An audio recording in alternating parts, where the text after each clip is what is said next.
Okay, so I've got with 60 grit sandpaper, you know, whatever you have. I said fine grit sandpaper, but whatever you have.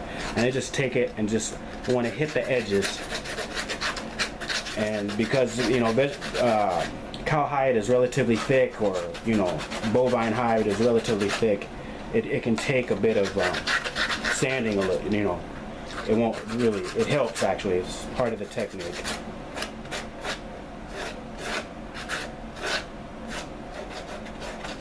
And it also helps you shape certain edges if they're kind of not to your liking or too rough or something like that.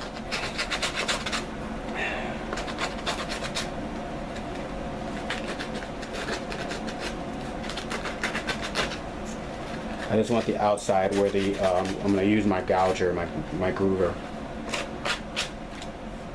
like that. So that kind of smooths things out. Do the same for this piece. Relatively easy, nothing too heavy. The more you sand, the harder you sand, the more you can kind of take away some of the edge as well. And that's okay. Like the point might be the end might be too pointy, so I can kind of round it out a little bit. I may take, you know, cut it, just snip it a little bit. So there, that's pretty much it. There's some residue here. But yeah, that's kind of the technique. Okay, so now this is where we want to measure twice and cut once, because I want to know exactly where I need to use my gouger on the front panel. So basically all the way around. And then I'll need a gouger for when I do this double loop lacing around the front, and I think this is a different style. There's a few styles of double loop lacing, and I have a book on different styles like that. I'm gonna go with the one that I'm most familiar with, and I know it'll still look nice. And on the back piece here, so it's laced to the bag. It's laced to the bag here. Up front here, we'll worry about that when we get there. It's hole punched on the ends here. So that's why we have the ears of the leather that we cut out. That's why we have these ears here. These ears are going to fold back like that. This represents where the loops will go, so the belt connectors can hook on. And then, so I don't really need to gouge here. We're going to eyeball that when we get to that part. But I only really need to gouge on the back piece, it looks like, according to the reference here, from the bottom of this loop all the way around to the other side. So that's what we're going to do, and then I probably will need to hole punch so that I could get my rivet when we get there, but we got to stain it and do all that beforehand. But I may just get to a point where punching it just preemptively would be nice. Okay, so anyways, just, you know, measure twice, cut once. I'm going to refer to my references just to make sure I know where to gouge, and we'll get to it. Okay, this gouger tool for leather helps you keep an equidistant stitch line on your leather here. Now, I'm at 1/4 of an inch from this tip to this tip here, where the gouger actually is. I want to be to a 1/16. However, I use 1/4 of an inch when I'm doing my double loop lacing. So I may gouge it. At that distance apart to right about here. Okay. So what I want to do that first, right? I have this tool because this type of design of tool has a little flathead screwdriver fitting to adjust the width of the gouger. So we'll get there, but before we do in the scoring, I want to get my leather wet. This Vegetan wet leather, or rather pretty much any leather, when it gets wet, it gets more supple. Or rather, before it's treated, that is to say.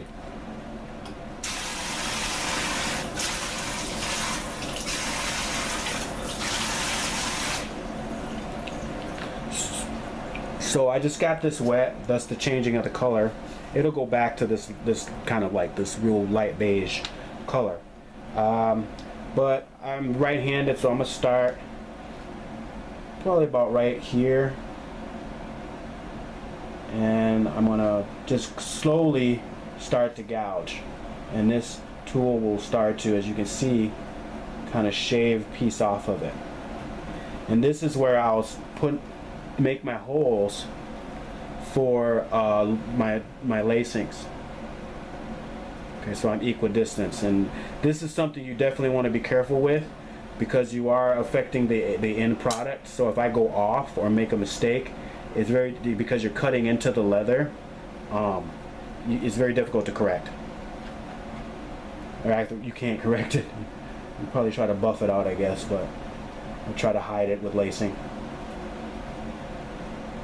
And so oftentimes I just go like lightly the first round, just so I can get the groove going, and then I will go a little heavier the second round.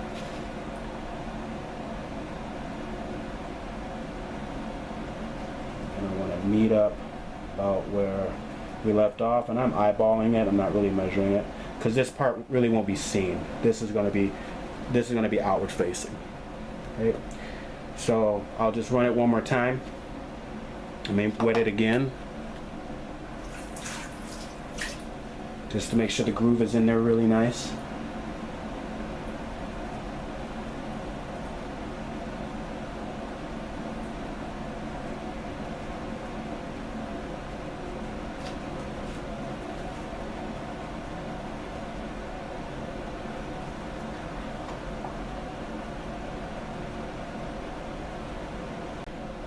And now for the back side here. So I have to make an adjustment to this, and that's why I have my ruler and my little teeny tiny screwdriver kit, all the way from Japan. Japan has cool dollar stores. You got all kinds of cool things for $1, or you know, about $1. 100 yen, 300 yen, 500 yen, which is about for $5, $3. So I just want to just untighten this a little bit, and then use my ruler to measure out about a 1/16 of an inch approximately. And then I want to hold that there. I just don't want it to be a 1/4 inch. I want to be less than, and then tighten it up. Sometimes you want to tighten this up. I want to adjust it downward slightly, and then let's see, that's not correct.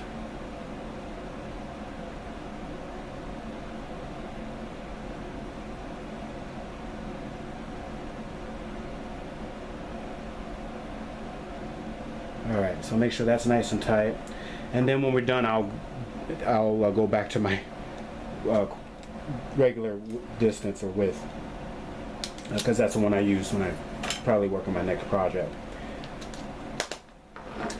So make sure that's nice and tight so it doesn't slip on me. We want to wet down the bottom part of our panel.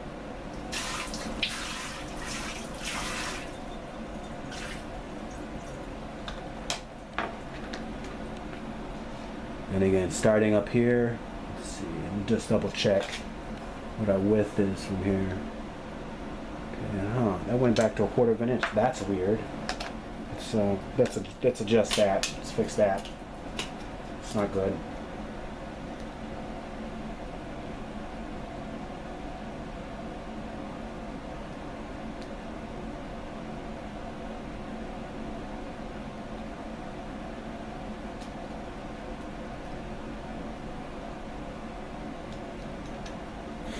Okay, that's about right. So we're going to go to the top here and just slowly start to gouge.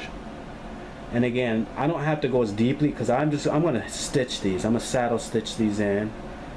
And at the corners here, you have to go once, and because this is a sharp corner, I'm going to have to hit it from the other side and work my way into the middle, because this will probably jump if I go around this real tight point, sharp point rather. And then I'm try to meet it or know where I'm going to meet it at. And technically it's okay if they don't meet, because the stitching should hide it.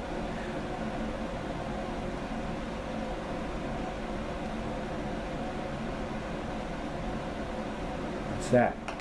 So there's that.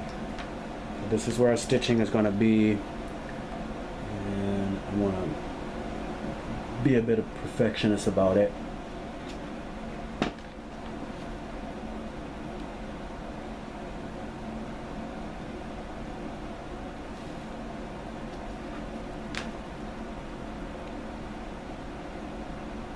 Okay, so that's good enough for now, because the stitching should hide it.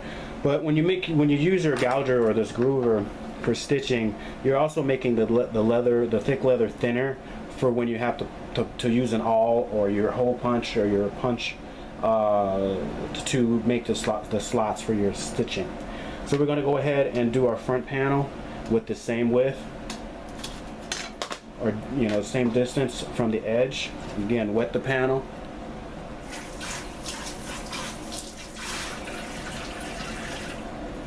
That is if you're using brain tan, or excuse me, leather tan, not brain tan. So to find out where my corners are going to meet on the corner, I do it like this, so I know exactly where to start and stop. Because sometimes you can go over, and I just do it lightly, so I know, and I can kind of eyeball it. Over time, you get a sense of where to start and stop on your corners.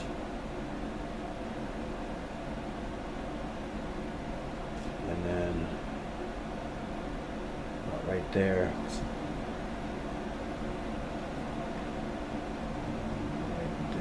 okay, and right here, right there, okay. So we can go ahead and start our gouging. Being very careful, because you don't want to jump over the lip of your leather. Make a mistake, because this is the part that's going to be facing, people will see. So we make mistakes on the back part, not a big deal. This is the part we need to be really careful about, because if we make mistakes, it'll be very difficult to cover it up.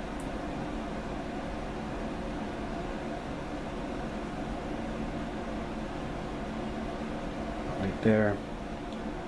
And sometimes your corners don't actually have to meet exactly, but because it's going to be covered by stitching. But if you were just doing this decoratively with no stitching, then that's when you want to be real particular.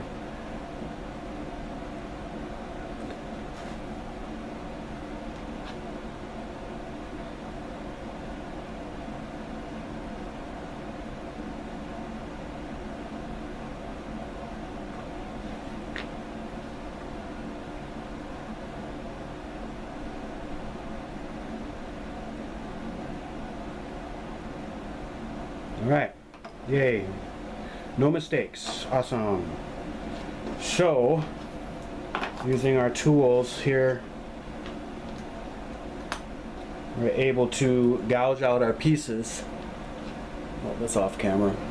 We gouge out our pieces here so that they are ready to be treated. So now what I can do is dye these. Before I dye this one, I'm contemplating whether I put a sigil in here. That would take a lot of time to do, maybe like a Celtic knot or something like that. I want something significant but easy easy to punch in. So I'll give it some thought. I may not do it at all, because I may make another piece, and then I'll take my time doing that. But we'll see what happens.